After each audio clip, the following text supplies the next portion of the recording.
We're going to start with Marcus Rashford. AC Milan indicating that they would make Rashford a key player if he was to join, and they seem to be the front runners for now. Have a listen to what manager Sergio Conceição said today when asked directly about the Manchester United forward. You know, there's a question or two that might go slightly off topic, but I'm here to answer or not. Marcus Rashford is an excellent player, just as a number of other players are for other teams and so on and so forth. We'll see what happens. So, Michael Bridge, what's our understanding of where we are tonight? Well, it's always nice to hear the words from a manager, not dismissing it, and to see what happens is positive for AC Milan supporters. But the latest we have, and it's quite a significant one, is that if United were to allow Rashford to leave, it's understood United are now leaning towards a straight loan and then reassessing his future in the summer. Adding an option would be considered, but the price would have to be right for Manchester United. So leaning towards a straight loan, but assessing his future at the end of the season is a really interesting one for me. Of course, you've just heard from Conceição there, AC Milan. We know there's interest from Italy and Spain. And yesterday we told you there was tentative interest here in the Premier League from West Ham United. And some words from the Manchester United manager today? Yes, I mean, it's always good. I mean, the topic is the FA Cup, but there's plenty of transfer talk today, and Deal-Ruben Amorim spoke to us earlier on the Rashford situation. We will see, guys. Let's focus on the game. They are available. They are training. We will see the selection for this game. They have to focus just in playing the next game. Short and sweet. Let's come to you, Mark McAdam. Two players that have been in the spotlight this week: Mainoo and Alejandro Garnacho. Some clarity on them from Amorim today.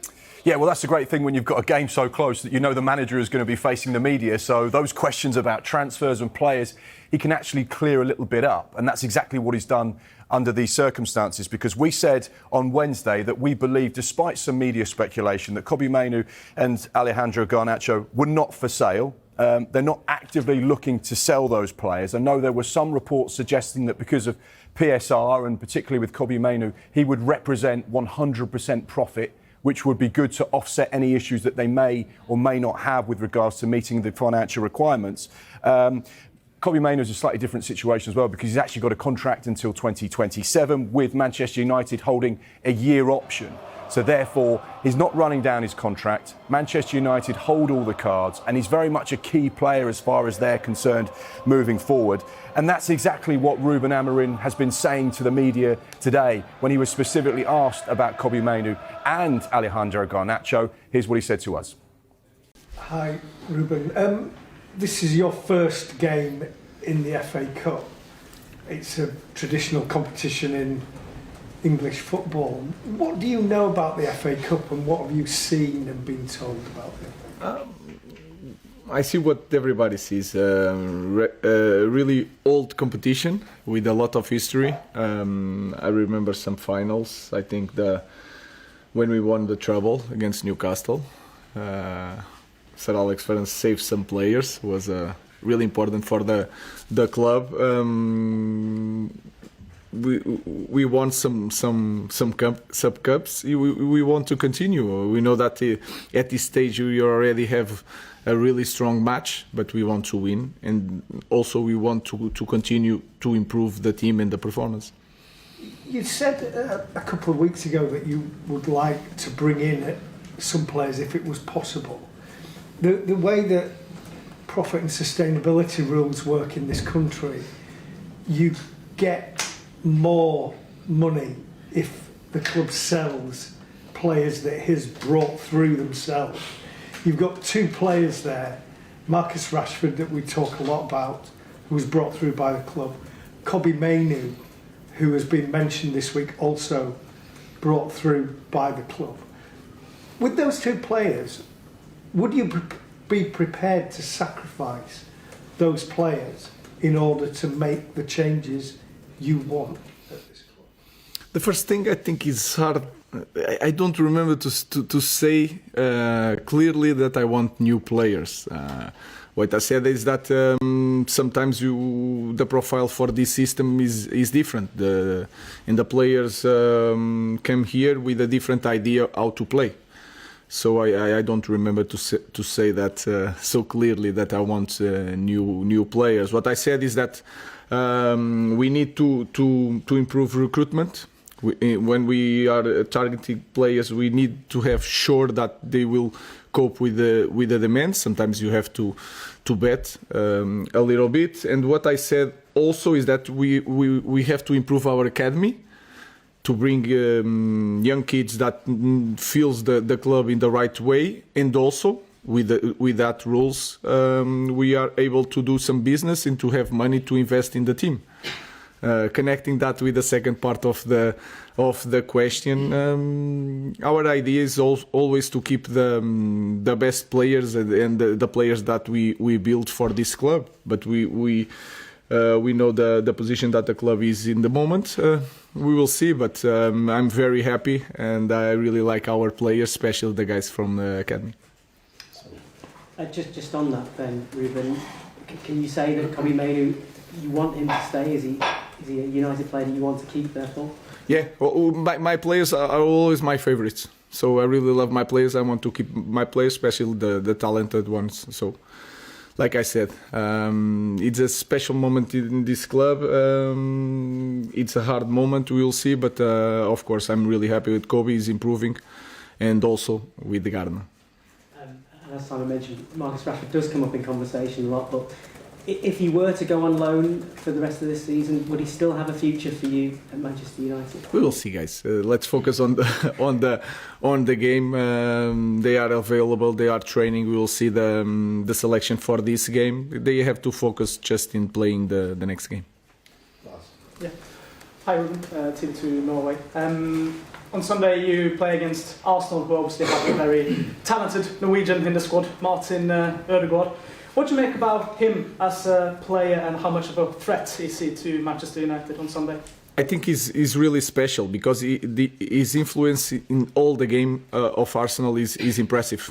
And I play against them with Sporting. He didn't play both games, and you feel it in the team.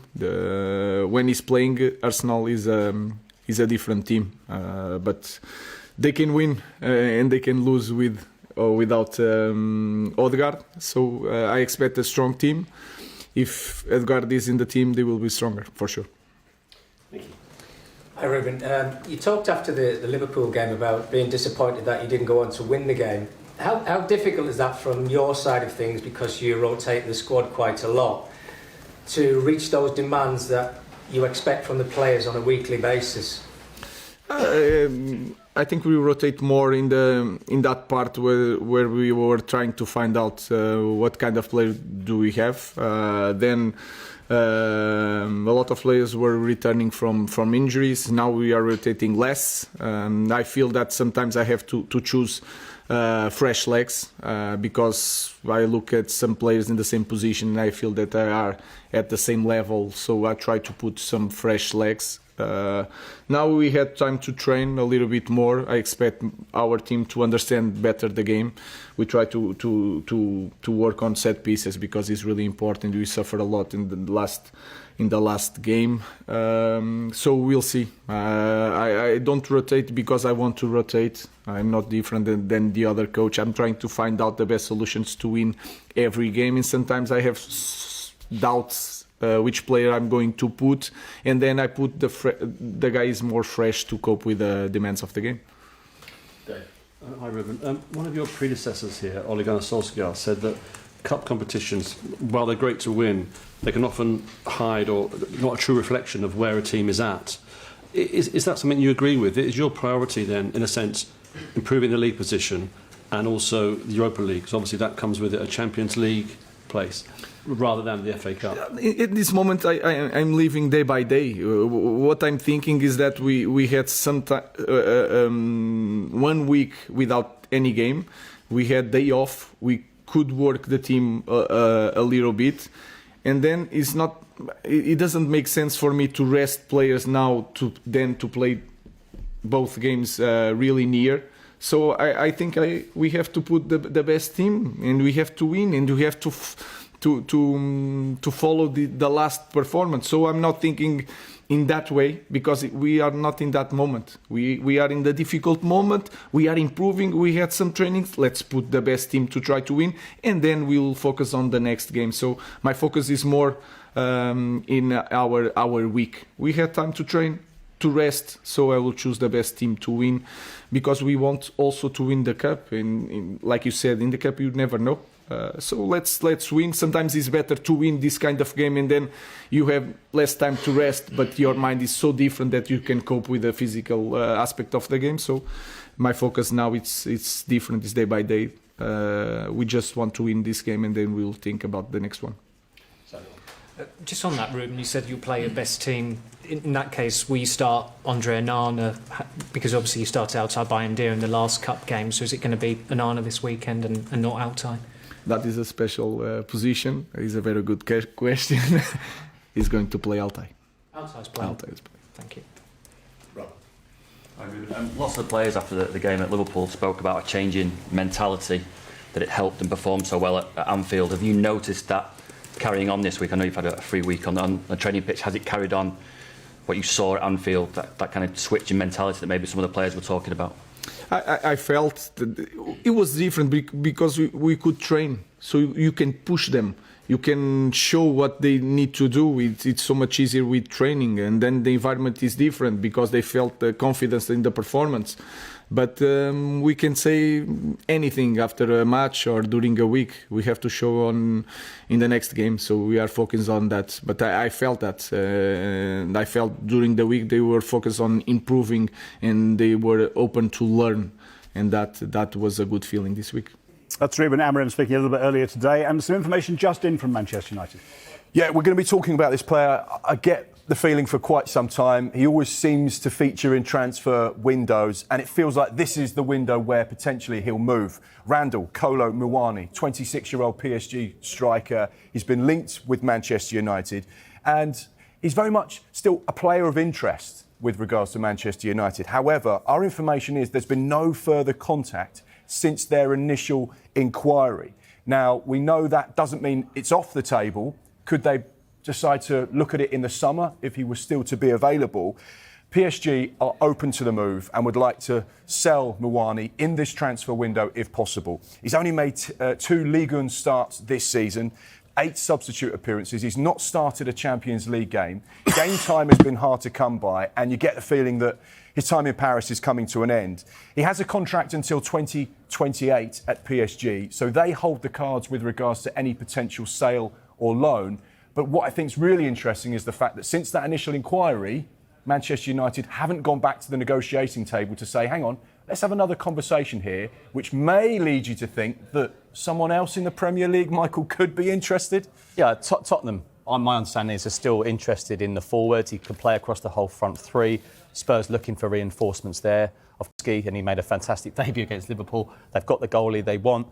People are asking me whether they're going to get a defender in. I think the priority is a forward. And Muani, yes, there is interest. And it's one of those where a move might suit all 3 parties this window. That's what makes deals happen. The selling club, the buying or loaning club, and the player would work for all of them. Yeah, absolutely. Whichever club. Yeah, and as I say, so if Spurs retain the interest, and it must be said that the owners of PSG have a very good relationship with Daniel Levy. OK. Let's move on to Manchester City, who we expect to be busy this month. The club are actively pushing to sign 3 new players. We put that to Pep Guardiola today. I know all the month you're going to ask me the same about all you are linking in the media, so I'm not going to talk. So you can insist, I'm not going to answer because I don't know the situation. We know that we should not go to the transfer window. I don't like much. If the situation would happen that season with the many injuries and we have to try to do it because the situation that's what it is. So, but what happened, I'm not going to talk because I don't know. I know, of course, I have conversations with the club, but what the process and happen, I don't know what's going to happen because it's so difficult. And it's going to happen. It's going to happen. Otherwise, I cannot say anything else. Well, that was very polite, but not telling us a whole lot. What do we know, Mark? Do you know what? I feel sorry for reporters. Michael has to do it. I have to do it. We have to go into a press conference and ask the manager about transfers and about targets. And we have this little dance where we bring up the names and we try and find creative ways to say, are you going to sign this player? And every single manager hits it straight back. Sometimes it's fun. Sometimes it's a little bit spiky, as was the case there. But we have to try and do the job. And, of course, the manager doesn't want to talk about players that are another club. Now, this is really interesting because how many times do you see Manchester City active in the January transfer window, and you can see the three faces there that they've been linked with over the course of the last week. Let's start with the guy in the middle, Omar Mamouche, 25-year-old Egyptian winger.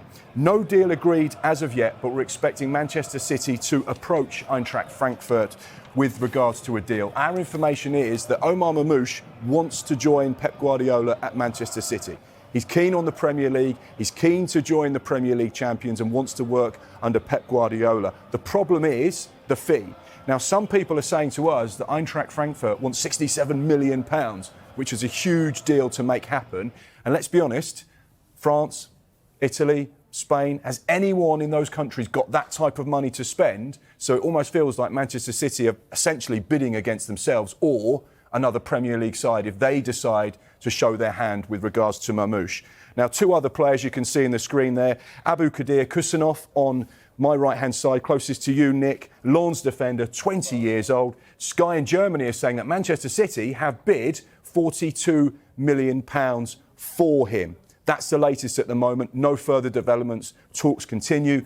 And this one, young 18-year-old, Vita Reis. He's a centre-back. Talks continue with Palmeiras. On Thursday, there was an initial conversation that carried on from the weekend, but no further agreements at this stage. But we do know that the two clubs are talking. 20-year-old, 18-year-old, 25-year-old. Fascinating to see what happens because clearly Manchester City not having a good season. They've not done a lot in January historically, so are we in different territory now? I think they've got to do something. I think Pep Guardiola maybe didn't say it as much today, but in his previous press conferences, they want to do something. I spoke to two Manchester City supporters on a train a couple of weeks ago. They're actually excited by the second half of the season. They've not been in this position before, and they're intrigued to see what happens. I would say maybe two out of those three players there are for now. Kusanov has been tracked by not just Manchester City, a number of big Premier League clubs, and I think you can say that as well, can't you? Yeah, there's definitely one other Premier League club that I know have been watching him. And like all these big players in Europe or around the world, let's be honest, with data and Y-Scout, and every single player that's doing well is known about by Premier League sides. Yeah. It's just a case as to who jumps first and who takes that gamble first. There's enough of Mamouche for me to say that he is, though, for the now. And in terms of the value, we have to remember that for Frankfurt, they're saying, we're having a good season. We're also in Europe, and the new European structure, we're getting games in January, which is unheard of. They're doing well in the Europa League too. So that's the added value, I feel, in this player. OK, let's move on to Chelsea, are also in European action this new year, albeit at not the level they would want to be. They're in the market for a defender this month following the injury to Wesley Fofana. Enzo Maresca has admitted he is a fan of former Chelsea defender Mark Gay, who is now the Crystal Palace captain. The only thing I can say, Mark Gay is Palace player. I like Mark for sure, but he's not our player. But I like also the central defender we have. I also like different kind of central defender that they are in Italy, in Spain, in France. But that doesn't mean that we are going to buy player. So it's just a normal situation, I think, when you are injury, central defender injury, that the speculation are there, but at the same time there is nothing there. Well, we talked a lot about Gay in the summer when Newcastle thought they were going to get him. Is he a realistic signing this month for Chelsea? I'd say very unlikely, but I really enjoy listening to Enzo Maresca. You talk about trying to get the best out of managers. He's very open, and he was very open and honest last summer about the squad depth. He said, look, I'm sorry, I know you keep talking about 40 Chelsea players. I only want to work with 24, 25. And I just love his openness. But in terms of Mark Gay, I think the way Crystal Palace look at it, they're 4 points clear away from the bottom three. Obviously, relegation is the last thing they want to think about, but it's always on the minds of Crystal Palace. It's unthinkable, and it won't look good losing your club captain in January. Of course, Newcastle, was it 3-4 bids in the end? I forget. We lost track. It was quite the saga. But what we can say, as much as he liked and respected Newcastle, he never pushed for a move or went to Steve Parish or Dougie Freeman and said, I wanted to leave. And there's no sign that he's doing that this time either, to be clear about that. No, absolutely. And Oliver Glasner said that today. No one has knocked on his door and asked to leave. OK. Maresca was keen to trim that squad of 40, get down to a more realistic number, as Michael was saying. Is he going to get anywhere with that this month? Potentially, and once again, really open and honest about those players that are on the fringes of his Chelsea squad. So let's end Chilwell. He said probably going to avoid playing him in the FA Cup this weekend because maybe he'll be leaving. So it looks like Ben Chilwell's days at Stamford Bridge are coming to an end. Shazar Casadei is another player, very similar situation, probably not going to play over the course of this weekend because a loan move or potential deal could be in the offing. One player that was quite interesting as well, Kiernan Dewsbury-Hall, only joined in the summer, obviously had that brilliant season under Enzo at Leicester City, getting promoted from the Championship to the Premier League. Now, he says it has a future. We don't have a plan with regards to a loan. It has to be right for all parties. Kiernan Dewsbury-Hall, no Premier League start so far this season, just 5 substitute appearances, so not getting a lot of game time, but no loan plan. So Enzo's almost saying, you need to buy him if you want to take him. We're not really interested in a loan. I guess as the window progresses, that may change and they could say loan with an obligation. But clearly at 26 years old, talented player, should be playing in the Premier League. So let's wait and see what happens. But once again, Enzo being really open. But that's a Maresca signing, isn't it? The interesting one. Yeah, it's a really curious situation, isn't it? He's the one guy that he brought with him from his old club and has not played him. He's probably thought, well, I know exactly what Kiernan can do. And then he's got into the Chelsea building and gone, I've got a lot of other players that can do that as well. Shouldn't have been a surprise to him. Anyway, let's talk next about Liverpool and Arsenal. Are they set to battle it out over the signing of an in-form, in-demand Napoli forward? Tell you more next.